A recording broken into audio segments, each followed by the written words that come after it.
Hi, I'm Dave DeWitt, and today I want to talk about the link between temptation and sin. The point I want to make is that usually, for most of us, most of the time, there is no disconnect between temptation and sin. First of all, there are two examples of temptation apart from sin nature. The first is the temptation of Adam and Eve in the Garden of Eden. They had no sin nature, but they were not able not to sin. In other words, they had the capacity to sin, but they also had the ability to not sin. But they sinned because they desired what the sin offered. The woman saw that the tree was good for food and that it was a delight to the eyes and that the tree was desirable to make one wise. She took from the fruit and ate, and she gave also to her husband with her, and he ate. The difference between the sin of Eve and the sin of Adam is that the serpent convinced Eve eating the fruit was not wrong. She was deceived, but Adam apparently ate knowing it was wrong. So maybe women tend to be more easily deceived, but men are more likely to sin knowingly. At that point, neither Adam nor Eve had a conscience to guide them, but they both had a command from God, and they both had the capacity to obey or disobey. So it was a matter of obedience versus disobedience. At any rate, we can conclude that their disobedience was based on their desire to have what was sinful to have. Desire is the connection between temptation and the sinful acts. Eve added her own desire to the temptation offered by Satan. External temptation from Satan, outside of Eve, led to an internal lust or desire, which led to a sinful act. But remember, Jesus said the desire to sin, lust or desire are the same, sin is in your heart. So temptation comes from outside of you. But when you desire the temptation, say sexual attraction, materialism, or revenge, then you've already sinned. There is no disconnect between the desire to sin and the sin. Now let's look at the second temptation of someone without a sin nature, and that's Christ in the wilderness in Matthew 4, 1-11. The devil tempted Jesus along the lines of physical needs, stones into bread, authority over the angels that catch him, and power over all the kingdoms of the world. Luke tells us that when the devil had finished every temptation, he left him until an opportune time. The author of Hebrews gives us an interesting statement about Christ's temptation. Hebrews 2:18 says, "For since he himself was tempted in that which he has suffered, he's able to come to the aid of those who are tempted. For we do not have a high priest who cannot sympathize with our weakness, but one who has been tempted in all things as we are, yet without sin." Now, the difference between Jesus and Eve, or you and I, is that Jesus did not desire the disobedience. Because Jesus was deity, the Son of God, he could not desire disobedience. His external temptation came from Satan, but the temptation was disconnected from the desire for it. For us, our sin nature, it's different. When we recognize the temptation to commit some sin we desire, sexual temptation, materialism, or revenge, then we have already sinned because there's no disconnect between the temptation and the desire. The external temptation creates or brings out the internal desire for the sin. Jesus can sympathize with us because he was offered all human temptations. But when Jesus was tempted yet without sin, it was also a temptation of someone without a sin nature. He was the new Adam in the sense that neither Jesus nor Adam before the fall had a sin nature. The difference is Jesus was deity, the Son of God. Adam was not. That meant Adam had the capacity to desire sin. Jesus did not. Being God, Jesus had no desire for the sin Satan tempted him with. So the temptation was not such that he said, I wish I could do that, but I won't. He was tempted in all things as we are, in that he was presented with every possible path of sin and proved he was perfect by not going down any of those paths. But it's not that he wanted to go down those paths, because that would mean he had a sin nature, which is impossible given his deity. God cannot be tempted with evil, James 1:13. There are occasions when a similar thing is true with us, namely when we're tempted in areas we're not inclined to accept. For example, homosexuality, bulimia, and drunkenness are not temptations for me, because for me they're not desirable. I can be tempted with them as a category, but cannot have a desire for them. Now, heterosexual perversion, gluttony, are another matter, since they deal with sins my sin nature desires. Augustine made a theologically famous statement on the ability to sin. Back in the 400s, Augustine died 438 AD. Augustine concluded four things. A, Adam and Eve were able to sin or not sin. B, unsaved people after the fall are not able not to sin. C, saved, regenerated people are able not to sin. 4, in heaven we're not able to sin.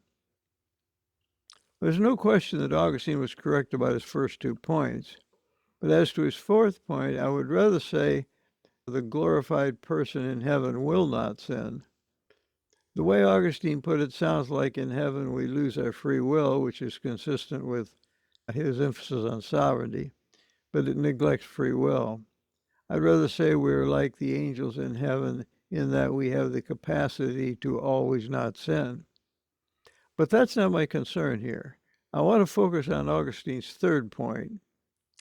Is it true that we who are saved, still living on earth with our sin nature, are, quote, able not to sin, close quote? It's been said that even though sin is inevitable, it's also avoidable. But is sin really avoidable? Let's talk about the escape of 1 Corinthians 10:13, since that's where most people go with this issue. It says, no temptation was overtaken you, but such as is common to man. And God is faithful, who will not allow you to be tempted beyond what you're able, but with the temptation will provide the way of escape also, so that you'll be able to endure it. Now, if this verse is saying that there's always a way to avoid sin, then Augustine is correct. Notice, however, that the one providing the way of escape is the same one providing the temptation. But James said that God never tempts anyone. Here's James 1:13-15. Let no one say when he is tempted, I'm being tempted by God, for God cannot be tempted by evil, and he himself does not tempt anyone. But each one is tempted when he's carried away by enticed by his own lust. Then when lust has conceived, it gives birth to sin, and when sin is accomplished, it brings forth death. So we must conclude temptation is not a good translation of the word perazzo in 1 Corinthians 10:13. The word for temptation is also the word for test. In that case, 1 Corinthians 10 is saying we are not tested beyond what we're able. Seems that the idea is not that there is a way to escape sin, but that there's a way to endure the trials that life brings our way. In the context of 1 Corinthians 10, Paul is saying our life tests do not have to lead to sin and rebellion, as they did with, for example, the Israelites in the wilderness, because God will provide the way for enduring those trials, to have a way through those trials to the end of our lives. This is also the understanding of the Ryrie Study Bible and the Bible Knowledge Commentary. Now let's take a look at Jesus' teaching on the subject from the Sermon on the Mount. While teaching his disciples, Jesus gave several moral principles that are stated in the form of, "You have heard, but I say to you." Consider his teaching about anger and lust. Matthew 5:22. "You've heard that the ancients were told, you shall not commit murder, and whoever commits murder shall be liable to the court. I say to you, everyone who is angry with his brother shall be guilty before the court. Whoever says to his brother, you good for nothing, shall be guilty before the Supreme Court, and whoever says you fool shall be guilty enough to go into the fiery hell." If you are aware of being tempted to be angry with someone, then you are already angry with them. If you were not angry, then you would not know that you are tempted to be angry. The only way to separate temptation from the sin of anger is to say that you might become angry with someone you're not yet angry with. But as soon as you realize a specific temptation to be angry with someone, then it's too late to avoid sin. You're already angry. The temptation and the sin are inseparably connected. Now in Matthew 5:27 and 28, Jesus also said, "You've heard that it was said, you shall not commit adultery. But I say to you, everyone who looks at a woman with lust for her has already committed adultery with her in his heart." If a man looks at a woman he considers attractive, then he's already looked to lust, since he would not be looking if he wasn't lusting. Of course, there are ways to admire beauty without lust, but that never happens to a normal male when an attractive girl walks past. Yeah, I know you can play around with the words and say, well, I was upset with my brother, but not angry. I'm admiring a woman without lusting.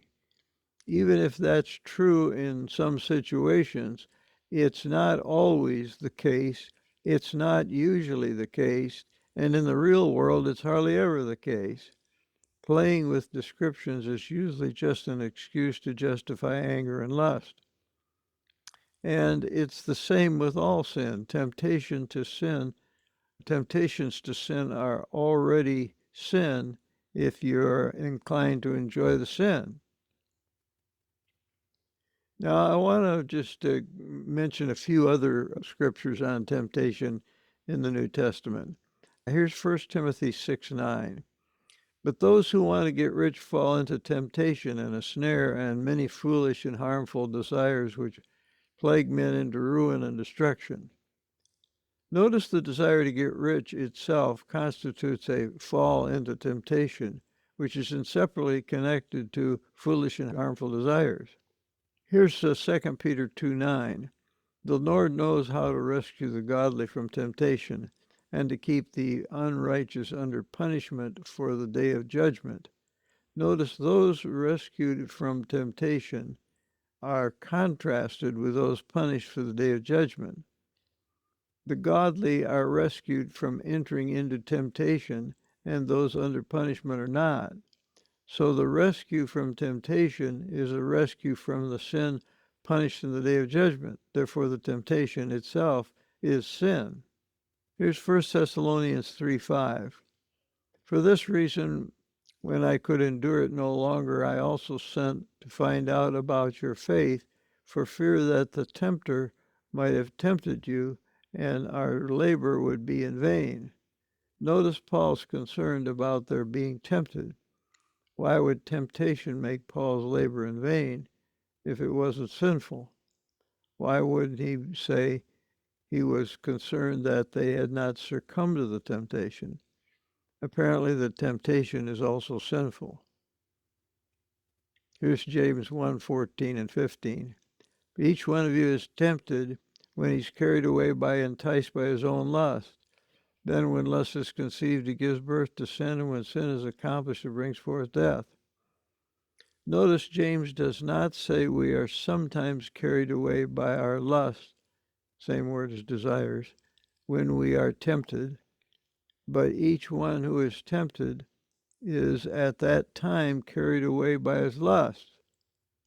Once conceived, there is no separating lust from sin.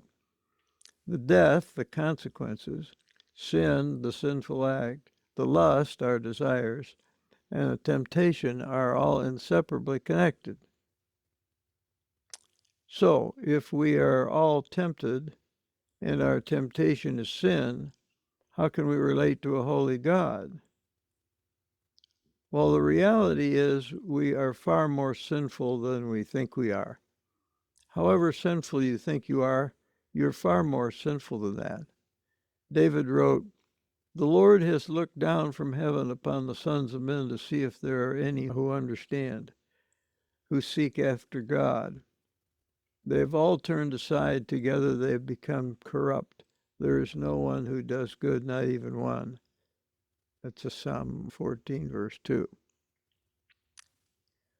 Our sin is not just external deeds. It reaches into our thoughts and intentions of the heart, so that when those thoughts and intentions are inclined towards sin, and they continually are, then our temptation is our sin. But Romans 3:24 and 5 says, "Being justified freely by grace through the redemption that is in Christ Jesus, who God has set forth to be a propitiation through faith in his blood." How do we face a holy God? The answer is on our knees in humility through the blood of Christ. Well, thanks for listening. I realize this can be a bit hard to follow. The relationship between sin and temptation has been debated since Augustine in the 8400s. If you want my paper on the subject, download it from our website, relationalconcepts.org.